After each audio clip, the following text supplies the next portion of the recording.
Hello, everyone. You're in the office with Joseph Skoda. Now, I talk a lot about Toastmasters because I'm not necessarily in love with it, but it's a big part of my life. And some of the things we teach in Toastmasters is relevant in everyday life, everyday living. Integrity. We talk about excellence, we talk about service, and real important, respect. Those are our four core values: integrity, service, excellence, and respect. Real similar to the Air Force core values, which is excellence in all we do, service before self, and of course, integrity also. Now, I mentioned all of those key points at a recent Toastmasters kickoff. You could call it open house, but it was a kickoff, and we probably signed up 25 new members at that kickoff, right on Vandenberg Air Force Base, called the Voices of Vandenberg. Now, I'm very proud to be part of that, and I had just a small part of speaking, as well as, 5 or 6 of us, others, that spoke and told what Toastmasters has done in our lives. Now, the problem with Toastmasters, and probably everything in life, is it's a communication organization. It's also a leadership organization. But a lot of us, as we kind of go up the ranks or experience and speak more and more practice in our club, and sometimes outside of our club speaking, we believe that we're excellent communicators. It's true, it's sad, and I find that not to be true. In fact, it could be just the opposite. Because, when we're stuck in our own mind thinking that we know it all, everyone should understand us because we have integrity, excellence, service, and we're in a speaking club, so everyone should just understand us because we're practicing our ums and our ers not to do them. We're practicing speaking on time, make sure we have proper grammar, all of those things.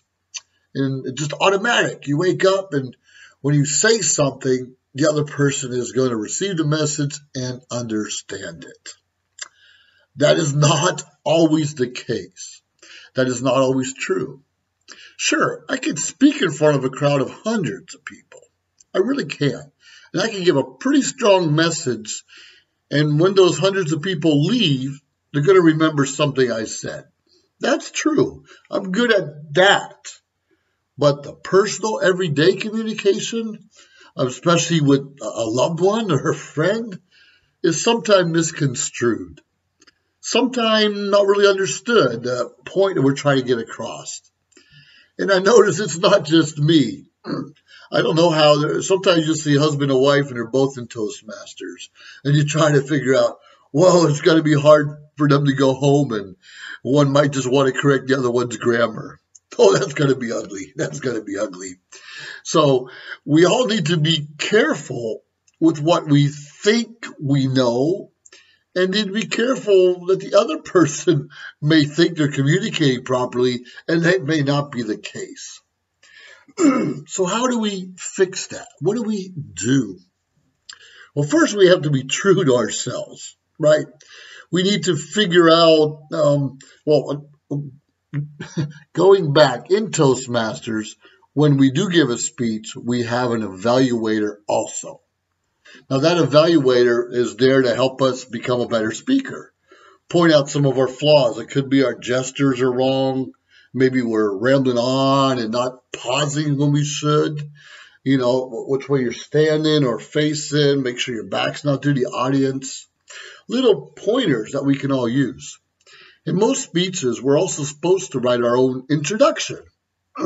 Like, our next speaker is Joseph Skoda. He comes from a long line of speakers, and he was born in the great state of Ohio. And here today, he's going to talk about integrity. Help me welcome Joseph Skoda. Yay!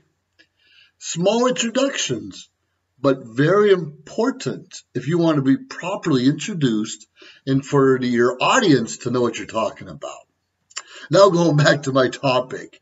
Your spouse, your significant other, your friend, they don't want to hear your introduction. They know who you are.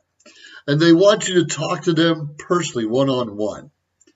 Sure, we're all working on our integrity and respect and excellence and service? Absolutely. But we need to really work on communication. And the best way to communicate, I've found, is to listen. Well, we hear it all the time. We have 2 ears and 1 mouth. So we need to listen more. That's true. I don't know why that's why God designed us that way, but it's very true. We need to listen more. Because the only way you can communicate with someone is to, listen to their issues. And a lot of times people will complain to you and tell you all kinds of things. And I know as men, we want to be the problem solvers. And I'm finding more and more in my life now where I am that usually our significant other is not asking us to solve their problems. They just want us to listen. Maybe have a little empathy, but just listen.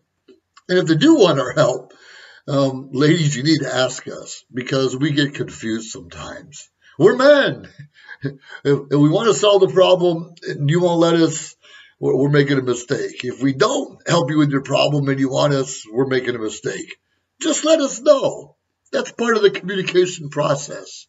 I don't always understand the point of view someone's talking to me and vice versa. And it can cause a lot of frustrations in our lives. When we expect someone to comprehend our point of view or what we're trying to say. When we expect someone just to get it because we are who we are. And that's not always the truth. We have to be true to ourselves. And we need to listen more and try to figure out our glitches. Every one of us has a glitch. Some of us have a few of them. I can relate to that quite a bit.